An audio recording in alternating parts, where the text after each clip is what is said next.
From the Toronto Star, I'm Rudgy Mudler, and this matters.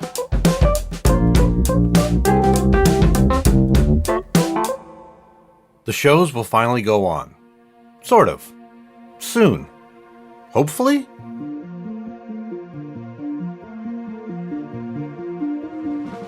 As the country moves closer to reopening, the live performance sector is slowly wrestling back to life. Like with many things, the pandemic was nothing short of devastating to this sector, with all kinds of shows, from concerts to plays to the ballet and the symphony, canceled as venues and theaters have laid dormant for months. With many famous venues closing across the country, the places that have managed to survive are optimistic about returning to normal. But communications about the rules are not always clear and often changing, and if you look across the country, it's a patchwork of processes for the arts, culture, and hospitality sectors to re-emerge. Erin Benjamin is the president and CEO of the Canadian Live Music Association, which represents the broader music community, including venues, festivals, promoters, agents, and more. She joins us to talk a little bit about the challenges that it faces as we all wait for the bands to play on. Erin, thanks so much for coming on to the show. Thanks for having me. It's nice to be here. Okay, so Erin, I'm a big concert guy, and we're getting to the point where the country is starting to reopen. You represent pretty much everybody in the supply chain of sort of the concert industry, except for artists. But let's talk about the state of that industry right now. Is it fair to say that it's been on life support? Yeah, that might be an overstatement, depending on who you're talking to. I mean, this industry's been decimated, over 92% loss of revenue. Arts and culture broadly, 114,000 jobs lost. Over 85 live music venues across the country closed permanently. I could go on and on. It's been devastating, but all is not lost. And certainly we have reason to be optimistic at this point, although we're not out of it yet. And that's important to know. But certainly as of today, especially in Ontario, and things are looking better. Alberta is going to basically no restrictions on July 1st. BC is ramping up the speed of their stages. So yeah, things are looking better. So you kind of jumped on my next question, because we're about to go to reopening. I was just about to say it's probably a difficult question because it is so different in the jurisdictions, but you gave us a little bit of an update. What is the sense right now about the people in the music ecosystem, and as we sort of tentatively take these steps toward reopening? Well, I think people are like me. I think they're cautiously optimistic that there could be an actual finish line, right? That's been our problem as one of the hardest hit. You think about tourism, travel, hospitality, and live events. First hit, first out, last back. And a huge part of our challenge has been, when? And it's not, we asked government about, frameworks that we could plan with, and we knew you could never attach a date necessarily, but the finish line kept moving and moving and moving and moving and longer. I mean, you'll remember in the beginning, we were thinking this was weeks, then it was months. The fact that it could be a year and then more than a year and then possibly 2 years. And honestly, we're absolutely looking at 2 years for full recovery here. So that's been hard, but I think, it's warmer weather. People are outside. They're actually maybe getting to spend a bit of time with people they love now. And those things were unthinkable a few short weeks ago. So that's really, I think, injecting a lot of optimism. Certainly right across the country, very, very, very different approaches to reopening. Ontario has been by far the most aggressive in terms of restrictions where live music and live events are concerned. It is illegal to live stream indoors with no audience. I mean, no other province has gone in this direction. In fact, Quebec, for example, made live streaming essential. Even under curfew, people involved with live streaming could stay out past in order to do that work. So very, very different across the country. And even in the early stages of reopening, of course, so indoors is very complicated still. So while part of our members and community will be able to actually engage with some live music and concert activity, many will not. To be clear, what are we allowed in Ontario as of June 30th? Okay, what I understand is, so live streaming will be allowable indoors with no audience. And this is, now it's July practically. It's like there's less live streaming activity. That's still a good thing. I mean, it's really important that we're able to connect fans and artists, right? Like it has become, whether we like it or not, a very important part of how, not just pivoting and all of those things, but it's been important to capture that content and share it. So outdoors, let's look at outdoors for a second. 25% capacity based on a formula. As I understand it, it's a little bit complicated, but you need to take your square meters, divide by 16, And that gives you your capacity. And of course, there are more details than just that simple formula, but 25% basically of an outdoor space will be what you're allowed. And you can have artists and you can have them with no permeable barrier now, but they have to be a minimum of 3 meters back. You can have up to 6 people at tables now. So this is great. So picture it, maybe you're in a parking lot, outdoor parking lot, or outdoor somehow venue space or live music space. Maybe you're seated at a table with friends and family. And so it used to be 4, now it's 6. And that's fantastic. And you can sit there and enjoy a show. And I guess it really depends on the type of space.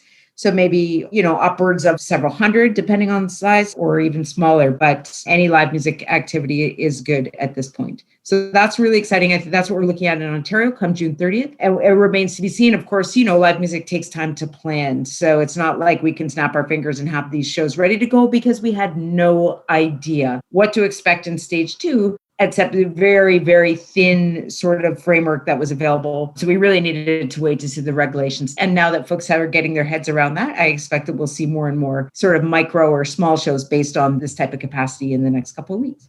I really kind of want to get into this timing and planning aspect. But it's funny, you said something in the article that my colleague Josh Rubin wrote, and it was, we're a business model based on 100% capacity. There are some people who are just not going to open until everything's back at 100% because it just wouldn't make sense. I guess my first thing is really, I want to confirm that margins are that tight really in this business. Absolutely. Hey, the live music industry wasn't perfect before the pandemic. And a lot of small live music venues, for example, are very vulnerable for all kinds of reasons. Expensive rents, just the cost of doing business is very high. And, live music, again, depending on the types of artists you have, you only charge so much for a ticket and you need to have so many shows a week. And it's also very cash-based. So you're really moving shows through a room and you rely on that level of activity to pay the bills. And, there are lots of venues that maybe, the margin is different for sure. And here's the thing. If you're going to restrict capacity and you're already a small room, well, what if we're talking now, suddenly maybe we're talking 10 people based on distance, right? So depending on your square footage or square meters, according to the regulations, which I think probably a lot of people are pulling out their metric calculators when we're talking about square meters, maybe it's just me, but that could potentially be a very small number of people. So suddenly you're going to hire a band, you're going to have all the expenses of putting on a show, but you're only going to be able to sell a handful of tickets. The math really doesn't work for those types of spaces. Now, the other thing about this, and you kind of touched on this already, you guys didn't know what the deal was going to be. This is one of those things that you just can't really turn back on like a faucet or a tap. Can you talk a little bit about those timing challenges? Absolutely, because I feel like it's all I've been doing lately to the Ministry of Health. And of course, over the many months working with Minister MacLeod in the province of Ontario, who's our culture minister, but, really doing a great job to try and champion her stakeholders and help us navigate all of this complexity. But we really had to help the Ministry of Health, especially understand how our business works, not only from an economic perspective, but from a planning perspective, and not just live music. So don't just think, amazing Toronto venues like the Phoenix or the Horseshoe. Think the National Ballet and the Canadian Opera Company and Can Stage and all of these amazing spaces where live performance happen, whether it's theater, music, or dance.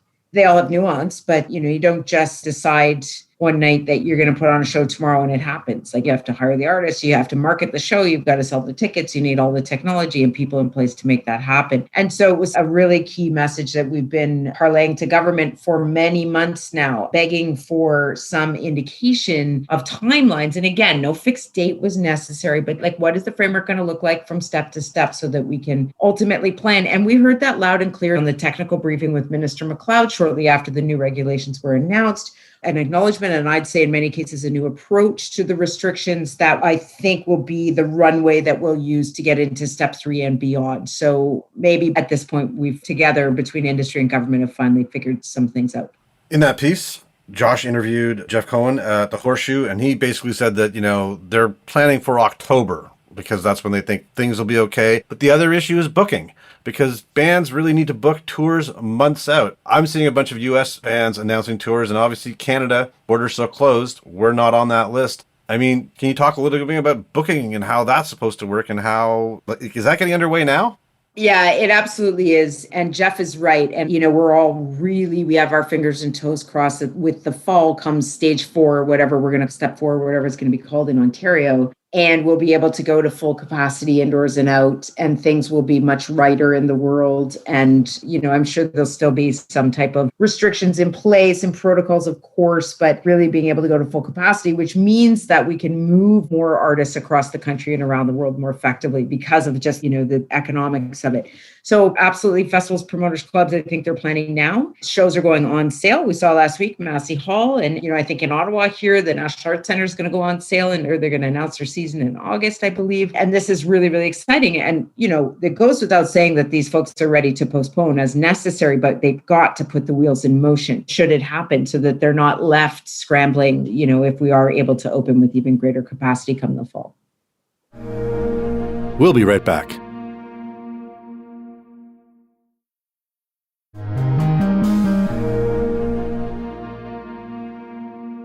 Any issues or concerns about staffing? I mean, probably some of these people have moved on to other industries. I know there's been issues in the US with the restaurant industry has been trying to reopen. Any thoughts on that? Yeah, I'm hearing a lot of struggle finding servers, et cetera, to staff back up really quickly. So here we are. We have a heads up that we can, increase activity come June 30th. So maybe you've got staff furloughed or laid off and, you've got your short list of folks you can call. There's no guarantee that they've just been waiting for that call. Of course, they haven't been. Everybody's been doing their best. And I've heard of a real exodus from this part of the hospitality industry, and obviously people doing whatever they need to make ends meet and finding work elsewhere.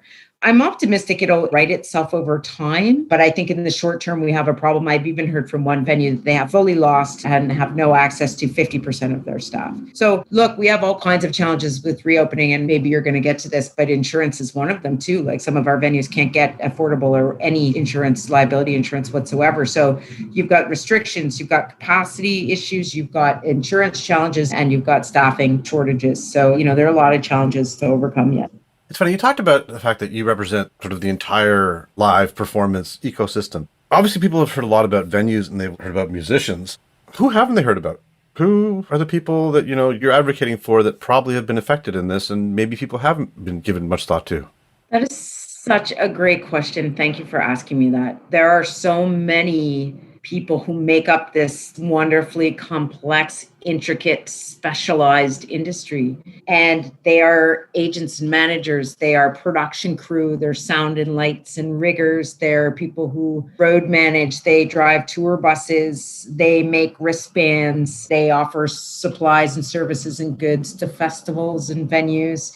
So many businesses, both directly and indirectly impacted by, the collapse of the live music industry. And those folks, especially in the beginning, had no voice, not typically members of associations or what have you, freelance contractors, people who, especially in the production community, who, maybe you have a bunch of different gigs. And it took us some time, but I'm still cautiously optimistic because we don't have all the information yet. But in the lobbying that the Canadian Live Music Association did to the advocacy really around the spring budget, federal budget, where we were able to see a significant allocation to live music and live music venues, we made the case that the broader ecosystem here was hurting. And we're so hoping that when that money begins to roll out in hopefully the near future, those production folks and what I call the unusual suspects in live music will be reached and helped because they're integral. We talk about losing wait staff in a restaurant, but what if we lose all of our, experts in sound and light and the folks who really are behind the scenes, but make the show look and sound amazing and keep it safe? So, we've been really, really, really worried about that. And my heart has gone out to everyone for so long because I'm sure the anxiety and fear around just, watching your industry crumble and having no opportunity and not being seen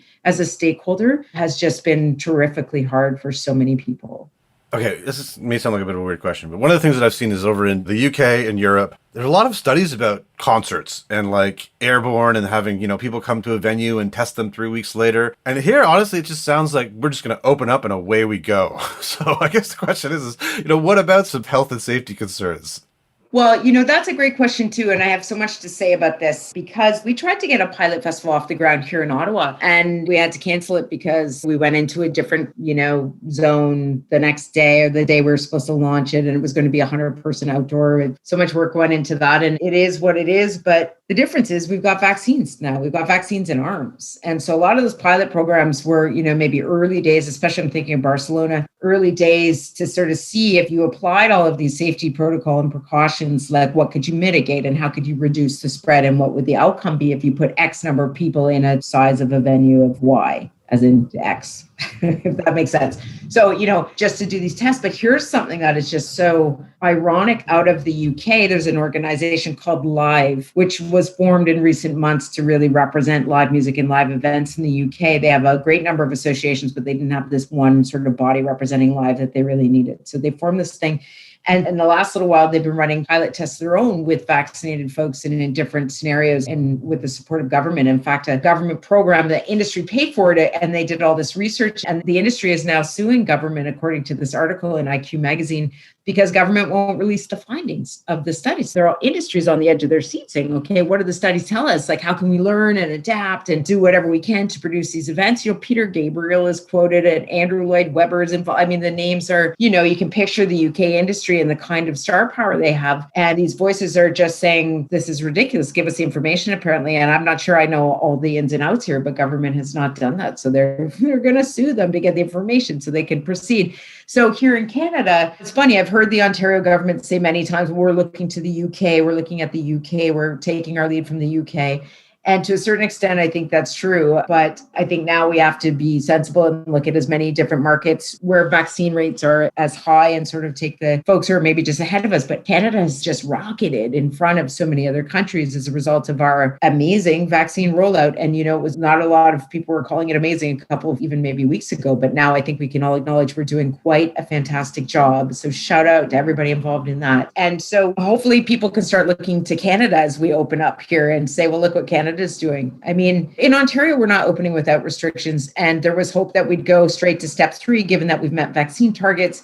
That is not going to happen, I think. But, I'm very optimistic that step 2 won't be as long as it was predicted to be. I think all eyes are on Alberta with very few restrictions. Quebec, of course, has been the most progressive in terms of the least amount of restrictions and opening up with higher capacities, et cetera. So we've got really cool market activity happening all around us. And I think taken together, we'll be able to have some best practices. Like, one of the challenges here is that everything happens, like things change overnight. And that's a cliche to say at this point, but really information moves so quickly. And one day it's important and the next day it's old news. So I think all eyes from government and industry are on many regions and markets around the world to try and learn as quickly and adapt as effectively as we can.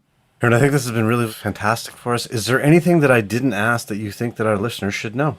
I feel like I'm talking a lot, talking really fast. It seems to be what I do. And I'm sleep deprived and exhausted like everybody else in the industry. But look, I really appreciate the chat. And I think what I would say is so many people ask me how they can support the industry, because let's face it, we've talked about a lot of optimism today, and we're really excited in some of these regions, especially in Ontario today, to actually have a plan to be able to put some live music outside and have fans sit in front of it. Like that to me is simply, I get very emotional when I think about it. It's like, it's actually going to happen. And that's a wonderful thing. And we're really excited. But there are many, many parts of this industry that will be, prohibited from activity for a long time. So I would say to your listeners, there are a couple of things. On our agenda is to work with the federal government to try and come up with the solution to the wage subsidy program and the rent relief program that are sunsetting, because those in the hardest hit sectors will continue to need help for many months. Let's not kid ourselves.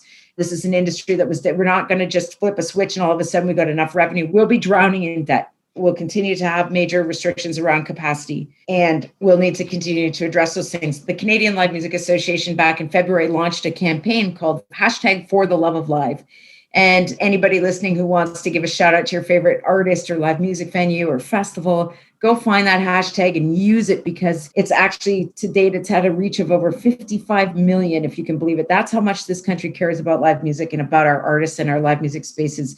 And it would be great to see you and interact and know that you care and know that you're waiting for us to get back on our feet. And we can't wait to see everybody, in front of a stage or leaning on a bar or lying on a blanket on a field and just listening and hugging our friends and just taking in everything that live music gives us as a country. So I just say, shout out to the fans and all the folks who've been reminding us that they miss us as much as we miss them. Any idea what your first concert is going to be? No, I don't. But you know what I do know? I think I'll have an amazing list to pick from, because I think the amount of concert activity across this country will be unlike anything we've ever seen. And I can't wait to try and make that hard choice. Erin, I want to thank you so much for your time today. Total pleasure. Erin Benjamin is the president and CEO of the Canadian Live Music Association. That's it for today. Thanks so much for joining us. This Matters is hosted and produced by me, Rajin Budler, Adrian Chung, and Saba Etisaz. Produced and mixed by Sean Pattenden, and our director of programming is JP Fozo. Our show theme music is by So Called, and our episode music is by Mike DeAngelis. We want to hear what stories matter to you. Please send us comments, questions, or ideas to thismatters@thestar.ca. Please consider supporting the journalism the Toronto Star newsroom does at thestar.com. And don't forget to subscribe to This Matters on Apple Podcasts, Spotify, or wherever you listen to your favorite podcasts. Let's talk soon.